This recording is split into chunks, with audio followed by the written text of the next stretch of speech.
अस्सलामुअलैकुम वरहमतुल्लाहि वबरकातुहू। अऊज़ु बिल्लाहि मिनश शैतानिर रजीम। बिस्मिल्लाहिर रहमानिर रहीम। रब्बिरहमहुमा कमा रब्बयानी सगीरा। ए मेरे परवरदिगार, तू मेरे माँ बाप पर रहम फरमा जिस तरह उन्होंने मुझे बचपन में पाला। अल्लाहुम्मा सल्लि अला मुहम्मदिन व अला आलि मोहम्मद। आज बच्चों की तरबियत के सिलसिले में जो वीडियो चल रही है उसमें ममनू सजाओं के बारे में बात है, यानी जिस सजाओं से रोका गया है। बिस्मिल्लाहिर्रहमानिर्रहीम। अगर माँ बाप या कोई बड़े मजबूर हो जाएं बच्चों को सजाएं देने पर, तो इस तरीके की सजाएं देने से परहेज करना चाहिए। चेहरे पर मारना, कभी कभी माँ बाप और कोई बड़े लोग बच्चों को चेहरों पर थप्पड़ मारते हैं कभी, और इसी तरीके की सजा से बच्चों की आंख और कान भी खराब होने का बास बनते हैं। इसीलिए तो रसूल अकरम सल्लल्लाहु अलैहि वसल्लम ने चेहरे पर मारने से मना फरमाया है और हुक्म दिया कि जब तुम में से कोई अपने गुलाम को मारे या बच्चों को मारे तो चेहरे से बचे, यानी चेहरे पर न मारे। बेजा सख्ती और संगदिली। दूसरी सजा, जो शख्स मारने में संगदिली का मुजाहरा करता है और जुल्म और संगदिली के बाद नदामत के सिवा कुछ नहीं मिलता। अल्लाह से डरो, अल्लाह से डरो, ये मोहम्मद सल्लल्लाहु अलैहि वसल्लम ने फरमाया।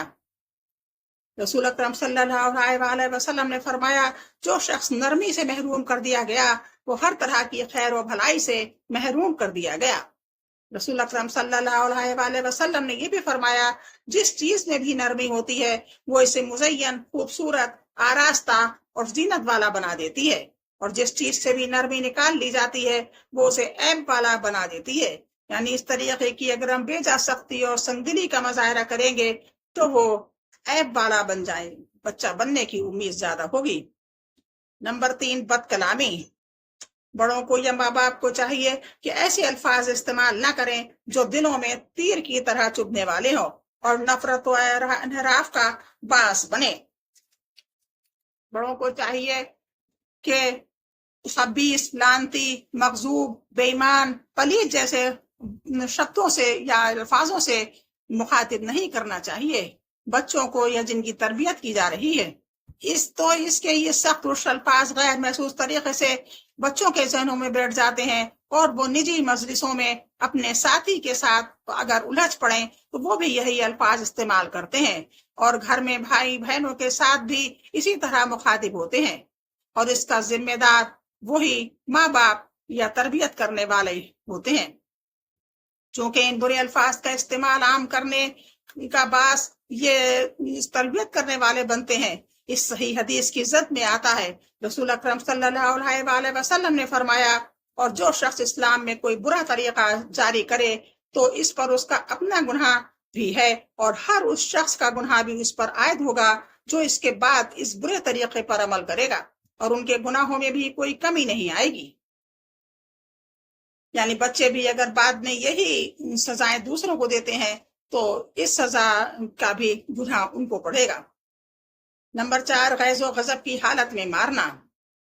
अबू मसूद रजी अल्लाह अन्हु कहते हैं कि मैं अपने गुलाम को कोड़े के साथ मार रहा था कि मैंने अपने पीछे एक आवाज सुनी। अबू मसूद, याद रख, मैं चूंकि शदीद गुस्से में था, मैं आवाज के अल्फाज न समझ सका। फिर वो शख्स मेरे करीब आता गया तो मेरी जब नजर उन पर पड़ी तो बहुत परेशान हुआ, क्योंकि वो रसूल अकरम सल्लल्लाहु अलैहि वसल्लम की जात गिरामी थी और आप मुसलसिल ये अल्फाज फरमाए जा रहे थे, मसूद, अबू मसूद जान रख, अबू मसूद जान रख। मतलब वो अभी भी कह रहे थे, मैं इसका तर्जुमा बता रही हूँ। अबू मसूद कहते हैं कि मैंने हाथ से कोड़ा गिरा दिया तो रसूल अकरम सल्लल्लाहु अलैहि वसल्लम ने फरमाया, अबू मसूद जान रख, तो इस गुलाम पर जितनी कुदरत रखता है लिहाजा इससे कहीं बढ़कर तो उस पर कुदरत रखता है अल्लाह ताला। आप सल्लल्लाहु अलैहि वसल्लम का ये फरमान सुनकर मैंने कहा कि इसके बाद मैं किसी गुलाम को भी हाथ नहीं लगाऊंगा। यही जो हदीस है ये बच्चों के सिलसिले में भी आयद होती है, क्योंकि बच्चे भी हमारे मातहत होते हैं और हम जिस तरीके से चाहें उनके साथ बर्तावा बरत सकते हैं।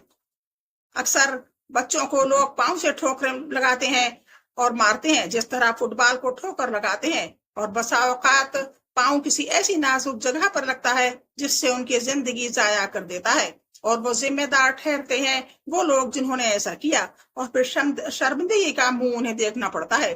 لیکن یہ ندامت کچھ فائدہ نہیں دیتی، اور پھر یہ بھی سوچنا چاہیے کہ انسان کو لات مارنا اور ٹھوکریں لگانا اس کے شایان شان نہیں، یہ انسانیت کی رسوائی ہے۔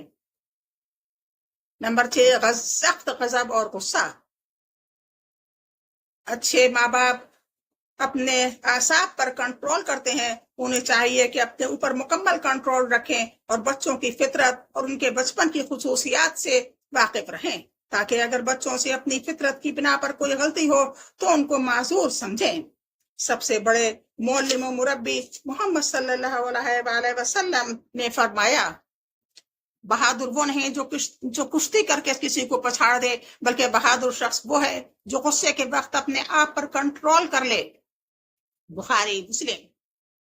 ہر تربیت کرنے والے شخص کو، چاہے وہ ماں باپ ہوں یا استاد ہوں یا کوئی بھی بڑا ہو، سب کے لیے ضروری ہے کہ غیظ و غضب اور سخت لہجے کی حالت میں بچوں کو سزا دینے کی غلطی نہ کریں، تاکہ بچے کسی سخت اذیت کا شکار نہ ہو جائیں اور برے انجام کا سامنا کرنا پڑے۔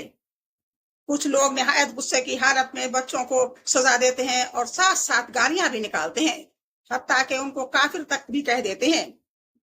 اور جب بچوں کے سامنے اپنے غیظ و غضب کا اظہار کرتے ہیں، اور جب بڑے لوگ یا ماں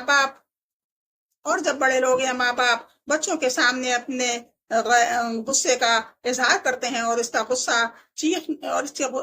کا غصے سے چیخنا بلند ہوتا ہے، تو اس کا اثر بچوں پر بہت زیادہ برا پڑتا ہے۔ ان میں بھی یہ بری عادت جنم لے لیتی ہے اور وہ اپنے بڑوں کی نقل کرتے ہوئے غصے میں آتے ہیں اور ایک دوسرے کو گالیاں دیتے ہیں۔ اگلی ویڈیو انشاءاللہ جو یہ غصہ ہے اور سزائیں ہیں، اس کے علاج کے بارے میں بتایا جائے گا۔ اللہ حافظ، السلام علیکم۔